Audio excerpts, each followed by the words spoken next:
یہ انہی سے پوچھا جا سکتا ہے کہ کیا وجہ ہے. ہو سکتا ہے وہ الموطا امام مالک کے اندر نا جو اس وقت ہمارے پاس نسخہ دنیا میں چل رہا ہے نا یحییٰ بن یحییٰ کا امام مالک کے شاگرد کا, ویسے تو الموطا امام مالک کے زیادہ نسخے ہیں.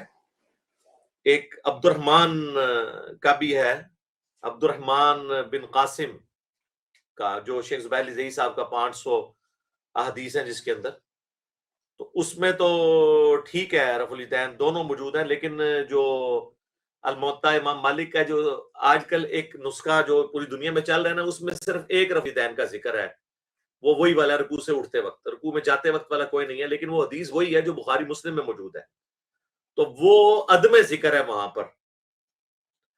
تو وہ روایت جو ہے وہ پوری نہیں ہے. پوری روایت وہ دنیا کی ہر حدیث کی کتاب میں آلموسٹ پہلی رفع الیدین والی وہی روایت آتی ہے, بخاری میں مسلم میں جو ابن عمر کی ہے وہی روایت. الموطا امام مالک میں یا کاتب کی غلطی ہے یا امام کو سند پوری نہیں ملی, تو وہ ہو سکتا ہے اس وجہ سے وہ کرتے ہوں. بہرحال انفیوں سے تو بہتر ہے نا, کم از کم انہوں نے یہ مان تو لیا کہ رفع الیدین نماز کا سکون نہیں برباد کرتا. بل سنت طریقہ وہ نہیں ہے. سنت تو یہ ہے کہ آپ نے 4 جگہ رفع الیدین کرنا ہے, نماز شروع کرتے وقت, رکوع میں جاتے وقت, رکوع سے اٹھنے کے بعد, اور 2 رکعتوں سے اٹھنے کے بعد. تو یہ آپ کے 4 مواقع ہیں جہاں پر آپ نے رفع الیدین کرنا ہے. یعنی پھر ہر رکعت میں رکوع میں جاتے وقت اور رکوع سے اٹھتے وقت ہوگا, اور ہر طاق رکعت جو ہے رفع الیدین سے شروع ہوگی. پہلی اور تیسری یہ رفع الیدین سے شروع ہوگی, دوسری اور چوتھی بغیر رفع الیدین کے شروع ہوگی. لیکن رکوع میں جاتے وقت اور رکوع سے اٹھتے وقت ہر رکعت میں رفع الیدین ہوگا. وطر بھی اگر کوئی اکٹھے 3 پڑھتا ہے تو وہ جب تیسری رکعت کے لیے کھڑا ہوگا جلسہ استراحت کر کے, ظاہر تشہد تو نہیں وہ پڑھے گا, مغرب سے مختلف کر کے پڑھنا ہوتا ہے, تو وہ تیسری رکعت کا آغاز رفع الیدین سے کرے گا کیونکہ وہ طاق رکعت ہے. نیکسٹ. جی بھائی دعا کروا دیں, سوال ختم ہو گئے. سوال ختم کیسے ہو گئے یار, میں تو 1 گھنٹے کے لیے بیٹھا ہوا تھا. جی علی بھائی بس ایک ہی رہ گیا ہے, ورل وہ آپ کافی دفعہ ایڈریس کر چکے ہیں کہ انفی نہیں کہتے یار ہیں. اس طرح نہ کرو, یہ آپ نہ ڈیسیژن کرو, یہ تو جی میرا جی مسئلہ ہے نا, بولنا تو میں نے ہے. بولو کسی اتنے چلیں, بیچارے اچھا محمد. وہ عام سے سوال ہے کہ انفی کہتے ہیں کہ سورۃ فاتحہ نہیں پڑھنی چاہیے. جی جی جی ہاں, تو مجھ سے پوچھا انہوں نے, میں جواب دیتا ہوں نا ان کو. جی جی ہاں جی ہاں جی. تو وہ انفی کہتے ہیں سورۃ فاتحہ نہیں پڑھنی چاہیے, تو پوچھ رہے ہیں پڑھنی چاہیے کہ نہیں پڑھنی چاہیے. جی جی یہی پوچھ رہے ہیں. تو ان کو بتائیں بخاری مسلم دونوں میں حدیث ہے کہ جو فاتحہ نہیں پڑھتا اس کی نماز ہی نہیں ہے. تو حنفی پھر اس کے جواب میں انہیں یہ کہیں گے کہ امام کی فاتحہ مقتدی کے لیے کافی ہو جاتی ہے, کیونکہ امام اونچی آواز میں پڑھ رہا ہوتا ہے, آپ نے سننا ہے پیچھے سے. ان کو کہ بالکل ٹھیک ہے, ہم آپ کے ساتھ ہیں. جب امام اونچی آواز میں پڑھ رہے ہیں تو یقیناً جب ہم سن رہے ہیں تو ہمارا سننا پڑھنے کے حکم میں داخل ہے. ہم بھی یہی کہتے ہیں داخل ہے, بالکل ٹھیک ہے, میری سپر ویڈیو ریکارڈڈ ہے. اب اگلا سوال ان سے یہ کریں کہ جب تیسری اور چوتھی رکعت میں امام آہستہ آہستہ سورہ فاتحہ پڑھ رہا ہوتا ہے اور ہم سن بھی نہیں رہے ہوتے, تو ہم پیچھے بیٹھ کے میتھمیٹکس کے کوسچن حل کریں یا اپنی دکانوں کا حساب کریں اتنی دیر قیام میں؟ اور ظہر اور عصر کی 4 رکعتوں میں جب امام کی آواز بھی ہمیں نہیں آ رہی ہے, ہم قیام میں منہ بند کر کے کھڑے رہیں؟ انفی تو کہتے ہیں ہاں ایسے ہی کریں. ان سے پوچھیں کہ پھر ہم کیا کریں اس وقت, پھر یہ کون سی ہم نماز پڑھ رہے ہیں کہ ہم اللہ کے سامنے کھڑے بھی ہیں اور پڑھ کچھ نہیں رہے؟ تو پھر کچھ تو کریں گے نا. خالی دماغ تو نہیں رہنے دیتا انسان کو, کیونکہ اللہ نے انسان کے دماغ کو ایسا بنایا. تو انہیں کہ پھر ہمیں اجازت دیں کہ ہم دکانوں کا حساب کریں, آپ کے چندوں کا حساب کر لیں, ٹھیک ہے, گھر کے کام یاد کر لیا کریں. تو یا پھر ہمیں اجازت دیں کہ ہم پڑھیں قرآن پاک. تو ٹھیک ہے, جن رکعتوں میں امام آہستہ آواز میں پڑھتا ہے آپ اس میں پڑھیں گے, جس میں اونچی آواز میں پڑھتا ہے آپ کا سن لینا کافی ہے. البتہ اگر امام سکتے کرے تو سکتوں میں پڑھیں, اگر نہیں کرتا تو چھوڑ دیں. تو انفیوں سے آپ اس طریقے سے بات کریں تو انشاءاللہ تعالیٰ ان کو بات سمجھ آ جائے گی. نیکسٹ. جی علی بھائی سوال ختم ہو گئے ہیں آج کے نہیں سیشن. نہ صحیح میں نے تو یہی لکھے تھے آپ کے سامنے. لوگ آپ کو بدوائیں دے رہے ہوں گے, نہیں آپ نے لکھے ہیں, لیکن میری چھٹی اس کہہ رہی ہے کہ کوئی نہ کوئی سوال رہتا ہے ابھی بھی. ابھی چلے اگر آپ کے ذہن میں آئے تو کر لیں.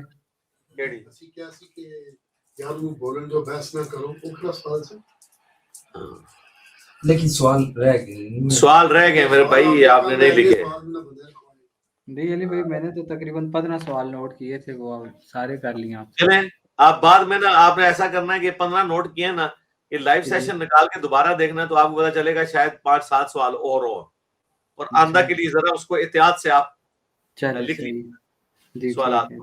پہلے تو میں شروع میں لکھتا تھا نا تو آپ کو پتا ہے اس وقت تو 30 سوال ہوتے تھے, اب تو اس سے ڈبل آ رہے ہیں اور تھوڑے ہوتے ہیں. میں نے لکھنا چھوڑ دیا کہ پھر میری جو ہے نا کنسنٹریشن دوسری طرف چلی جاتی تھی. جی اصل میں علی بھائی ہم کوشش کرتے ہیں کہ جو دوسرے ملکوں سے لوگ ہیں ان کے سوال لیں, پاکستان کے لوگوں کے سوال. وہ آپ ٹھیک کر رہے ہیں, پاکستانیوں کو کہیں کہ آپ کو شوق ہے میرے بھائی تو جیل میں تشریف لے. جی لوگ تو علاج کرانے کے لیے دوسری جگہ جاتے ہیں اور وہاں فیس دیتے ہیں. آپ ہمارے پاس آئیں گے تو ہم انشاءاللہ آپ کو سموسا, دودھ پتی اور سب کچھ ہم آپ کو انٹرٹین کریں گے. فیس نہیں آپ کو دینی پڑے گی, بلکہ ہم پمفلٹوں کا ایک سیٹ آپ کو دے کے بھیجیں گے, 12 کے 12 کا package, 9 research paper including Karbala والا اور 3 اذکار کارڈ, یہ فری ہر بندے کو دیتے ہیں. ہاں وہ ایک امام مسجد صاحب آئے تھے جو کہہ رہے تھے میں آؤں گا, تو امام مسجدوں کے لیے آپ بتائیں ان کو تو میں مشکات فری گفٹ کرتا ہوں, جتنے بھی امام مسجد اور خطیب یہاں پہ آتے ہیں. تو انشاءاللہ تعالیٰ چلیں نیکسٹ ٹائم کے لیے آپ اس کو احتیاط سے نوٹ کریں. بلکہ آپ 2 بندے اگر بیٹھے ہوئے انہیں اکٹھے تو پھر احتیاط کے ساتھ نوٹ ہو سکتا ہے. جب وہ پوچھ رہے ہوں آپ نوٹ کریں, جب آپ پوچھ رہے ہوں وہ نوٹ کر رہے ہوں, کوئی چیز رہے نہ چاہے. دیکھیں ادھر میں اس لیے بیٹھا ہوں کہ جو بےچارے آئے ہیں, یہ جتنے بھی سوال آپ نے کیا میں اس پہ گھنٹوں کی ویڈیوز بنا چکا ہوں, مجھے بھی پتا ہے. لیکن اب چونکہ ہم بیٹھے ہیں اس کام کے لیے تو وہ قرآن حکیم میں بھی اللہ تعالیٰ نے آیات بار بار ریپیٹ کی ہیں تاکہ لوگوں کو سمجھ آئے. تو یہاں پہ بھی لوگ محبت سے آئے ہوئے ہیں, تو آپ ان کو میں دوبارہ ریپیٹ کر دوں گا. میرا 1-2 جملے بولنا ان کے لیے ایک بہت بڑی, ایک سمجھ لیں ان کے لیے ایک حوصلہ افزائی والی چیز بن جائے گی انشاءاللہ, اور ان کو انشاءاللہ اس میں ہمت مل جائے گی. ہاں کافی لوگوں نے یہ بھی سوال پوچھا تھا کہ ہم دعوت کا کام کیسے کریں, تو ان کو بتایا کریں مجلس 50 میری دیکھیں. دعوت و تبلیغ کا کام آپ نے شروع اس طرح کرنا ہے کہ جو مخاطب ہیں آپ کے, جو ان کے انٹرسٹ کی چیز ہے اس کے اوپر بات کرنی ہے, اپنی نہیں تھوپنی. یعنی یہ تو ظلم ہے کہ کسی بریلوی کو آپ یہ کہیں کہ رفع الیدین شروع کرو, نہیں. بریلوی سے آپ نے یہ ڈسکس کرنا ہے کہ یہ دیوبندی اور وہابی کیوں غلط ہیں. تو انشاءاللہ دیکھیں وہ کس طرح باتیں کھولے گا. وہ بتائے گا کہ یہ گستاخ رسول ہیں, انہوں نے اشرف رسول اللہ کلمہ پڑھایا ہوا ہے, یہ وہابی کہتے ہیں نبی تمہارے طرح کا انسان ہے. آپ کہیں جی بالکل, اگر یہ جو کچھ آپ کہہ رہے ہیں نا ہے نا, ہم آپ کے ساتھ ہیں. اگر اس کا نام بریلویت ہے تو ہم بھی بریلوی ہیں, کیونکہ ظاہر نام کا کلمہ تو کوئی نہیں پڑھا سکتا آپ نے. اور یہ ماننے کے بعد انہوں نے کہا کہ اب اگر بالفرض آپ کے ابو یا آپ کے چاچو اپنے نام کا کلمہ پڑھائیں تو وہ اسی وقت کہے گا میں اپنے ابے نو بھی پڑھ دیا گا. ان کو تو آڈے ابے دے بھی ابے نے کلمہ پڑھایا چشتی رسول اللہ, وہ 10 کتنے جانے. تو دیکھیں اس کو کہتے ہیں پلوان کو اس کے زور پہ گرانا. ایک انگلی سے پلوان گر جاتا ہے جب اس کے زور پہ اسے گرایا جائے. یہ آپ نے بیریئر دیکھے نا مختلف جگہوں پہ لگے ہوئے ہوتے ہیں سڑک کے کنارے, تو ایک بہت بڑا پتھر پیچھے ہوتا ہے اس کے, جس نے اس پورے ڈنڈے کا وزن اٹھایا ہوتا ہے, وہ لیور کے اصول کے تحت. بس ہلکی سی آپ انگلی کراتے ہیں نا تو وہ ایسے لیور اٹھ جاتا ہے, کیونکہ وہ پیچھے پتھر, وہ سارا وزن وہ اٹھاتا ہے. یہ آپ کو میں پتھر دے رہا ہوں, ان کے جو لیور اٹھ نہیں نہ رہے, ان کے پیچھے پتھر فٹ کریں آپ. یعنی بریلوی کو بتائیں کہ یہ لو اشرف علی رسول اللہ کا پتھر میں نے لگایا, وہ کہے گا جی بالکل ہے. ان کا جی میں چشتی رسول اللہ لان لگا, جس سے چشتی رسول اللہ لاؤ گے نا اینڈ کر کے لیور اندر اٹھ جائے گا انشاءاللہ. ٹھیک ہے جی.